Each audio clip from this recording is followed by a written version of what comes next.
So on this island, they dropped a person called John.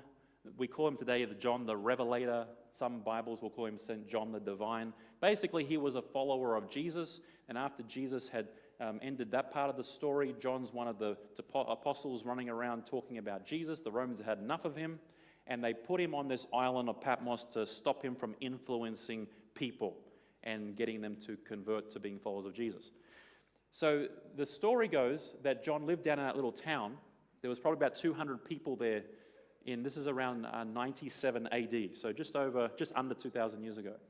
So John would live in that little town. He'd walk up the hill here, and where this church is now, they're built, inside there is a cave where it's believed that John claims he received the vision of the book of Revelation. This is the cave here.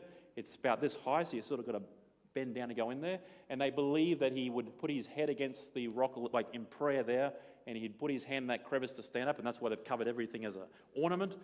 And this was the cave. They call it the cave of the apocalypsis, which is what we get revelation in English from, the Greek word apocalypsis, which means to reveal. And in this prediction, John claims that he received a picture of the future from 97 AD down to the end of time. So it's called, as I said, the book of Revelation.